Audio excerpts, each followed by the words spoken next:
Student नामा में आपका स्वागत है।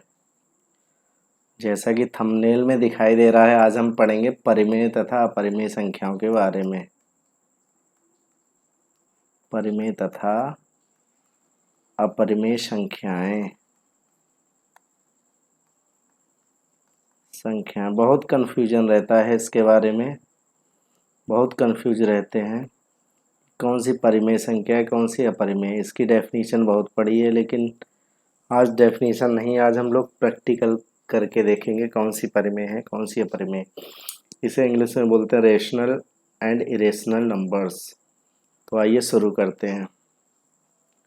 सबसे पहले एक नंबर देखते हैं 10/3 यानी 10/3। इसको 3 से डिवाइड करेंगे, 3 3 जा 9, 1 बचा, पॉइंट लगाया, 0 बढ़ाया, 3 3 जा 9। ऐसे करके हम लोग सॉल्व करते रहेंगे तो ये हमें मिलेगा 3.33333333 और यही रिपीट होता रहेगा। इसे हम ऐसे करके लिख सकते हैं 3.3 बार उस पे लगाते हैं जो रिपीट होता है नंबर, तो इसको हम लिख सकते हैं। यानी ये कैसा है, ये है non terminating number, non terminating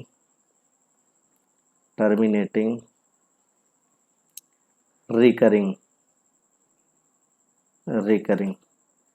मतलब बार बार रिपीट हो रहा है, या फिर हम कह सकते हैं नॉन टर्मिनेटिंग रिपीटिंग भी बोल सकते हैं, सरल भाषा में repeating. Non terminating repeating number है, ये रिपीट होता है कोई ना कोई नंबर, ठीक है। दूसरा हम लोग देखते हैं, दूसरा एक नंबर हमने लिया है 7/8। इसको भाग करके देखते हैं, डिवाइड करके देखते हैं, पॉइंट लगाया, 0 बढ़ाया, 8 8 जा 64, कितना बचा, 6 बचा, फिर से 0 लगाया, 8 7 जा 56, 4 बचा, फिर से 0 लगाया,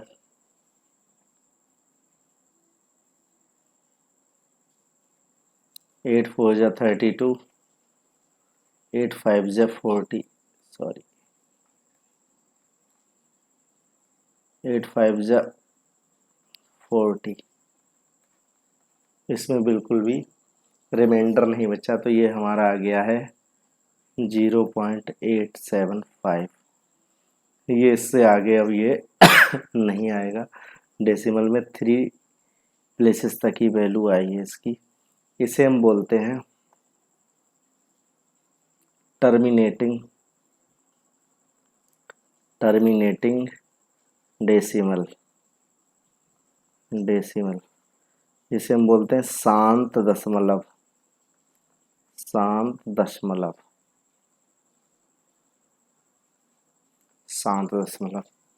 तो शांत दशमलव हम लोगों ने पढ़ ली, और दूसरी कौन सी पढ़ ली है, ये वाली है अशांत यानी अनवसानी।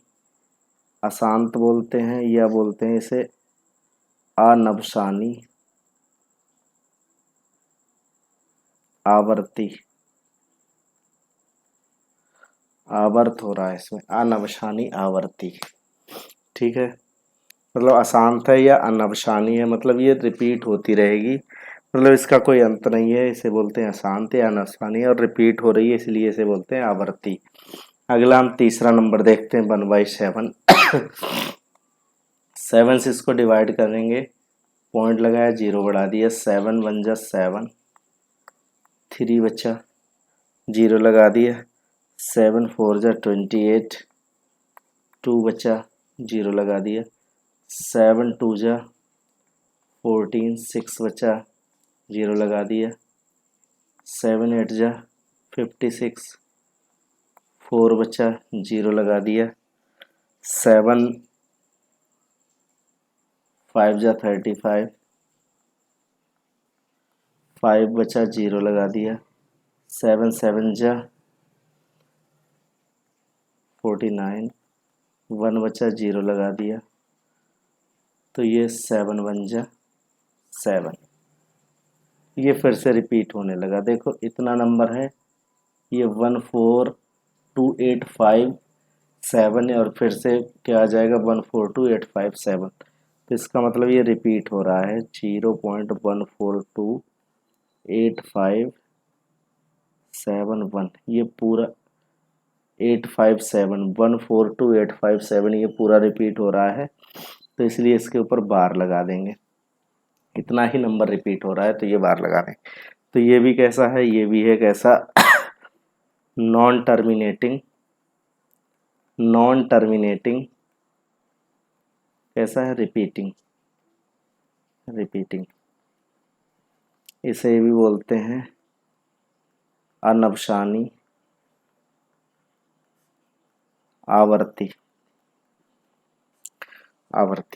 तो ये 3 संख्याएं हमने देखी हैं, इसमें 2 है अनवसानी आवर्ती, एक है शांत दशमलव। तो इसी प्रकार से अब हम कुछ और नंबर की बात करेंगे। जैसे √2 है, इसकी वैल्यू आती है 1.414215। ये बहुत लंबी वैल्यू है और ये आगे बढ़ती ही जाएगी। इसी प्रकार पाई की अगर हम बात करें, पाई की एग्जैक्ट वैल्यू होती है 3.141592। इस प्रकार से ये भी जो है बढ़ती ही जाएगी। एक ये नंबर दिया है 0.1011011101। तो ये तीनों जो नंबर दिखाई दे रहे हैं ये नॉन टर्मिनेटिंग तो है, नॉन टर्मिनेटिंग कैसे हैं ये, नॉन टर्मिनेटिंग और बोलते हैं इसे नॉन रिपीटिंग। मतलब कोई भी इसमें पैटर्न नहीं बन रहा है, कोई भी नंबर रिपीट नहीं हो रहा है, एक क्रम नहीं रिपीट हो रहा है। जैसे 1.3333 ऐसा नहीं हो रहा है, 1.272727 इस प्रकार से ये रिपीट नहीं हो रहा है।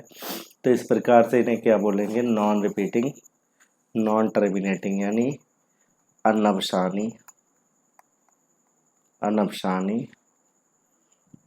अनावर्ती।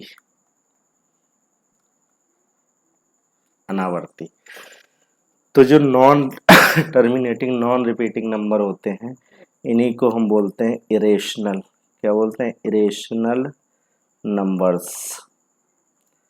नंबर्स यानी इन्हें बोलते हैं अपरिमेय संख्याएं। तो अपरिमेय संख्याएं कौन सी होती हैं, जो नॉन टर्मिनेटिंग नॉन रिपीटिंग होती हैं, जिनका कोई अंत नहीं है और जिनमें नंबर भी रिपीट नहीं होता है पॉइंट के बाद। तो ऐसे नंबर्स कहलाते हैं नॉन टर्मिनेटिंग नॉन रिपीटिंग। तो समझ गए। अब इसकी डेफिनेशन पे आते हैं। अपरिमेय संख्या की डेफिनेशन है जिसे P/Q के रूप में नहीं लिख सकते हैं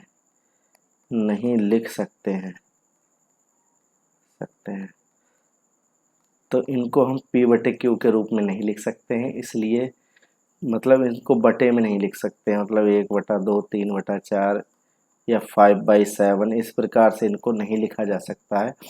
तो ये नंबर कैसे हैं, इरेशनल। तो आपको समझ में आ गया। अगर पाई है तो पाई की एग्जैक्ट वैल्यू ये है, तो पाई कैसी है, एक अपरिमेय संख्या है।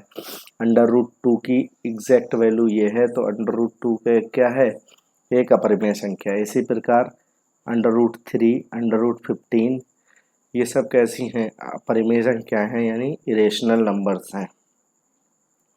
अच्छा, नॉन टर्मिनेटिंग जो रिपीटिंग होती हैं ये कैसे होते हैं, इन्हें हम P/Q के रूप में लिख सकते हैं। जैसे 1/7 है, इसमें P बराबर क्या हो गया 1 और Q बराबर क्या हो गया 7। तो ये कैसी है, ये कहलाती है परिमेय संख्या। तो ये परिमेय संख्या है यानी नॉन टर्मिनेटिंग रिपीटिंग और एक टर्मिनल डेसिमल। ये दोनों प्रकार की संख्याएं कैसी होती हैं, ये रेशनल नंबर्स होते हैं, परिमेय संख्याएं होती हैं। बाकी हम जो नॉन टर्मिनेटिंग, नॉन रिपीटिंग है, ये कैसी हैं? अपरिमेय संख्याएं हैं। अच्छा, अब सवाल आता है कि अब 22/7 एक परिमेय संख्या है या अपरिमेय? ये पेपर में बहुत पूछा जाता है, परिमेय है या अपरिमेय। तो दोस्तों ये एक परिमेय संख्या है, क्योंकि ये p/q के रूप में लिखा जा सकता है, p/q के रूप में इसे लिख सकते हैं, जहाँ p बराबर कितना आता है 22, q बराबर आता है 7। जिन्हें हम p/q के रूप में ले सकते हैं वो सब कैसी हैं? रेशनल नंबर्स हैं, परिमेय संख्याएं हैं। ठीक है, तो 22/7 कैसी है? परिमेय संख्या है। और अगर पाई पूछ ले तो पाई कैसी है? अपरिमेय है, क्योंकि इसकी जो एग्जैक्ट वैल्यू होती है वो इतनी बड़ी होती है, ये इसका कोई अंत नहीं है। ये नॉन टर्मिनेटिंग है और नॉन रिपीटिंग है। तो नॉन टर्मिनेटिंग, नॉन रिपीटिंग कैसे होते हैं? अपरिमेय नंबर होते हैं। आशा करता हूँ आपको समझ में आया होगा। कुछ अदर एग्जाम्पल्स भी हैं,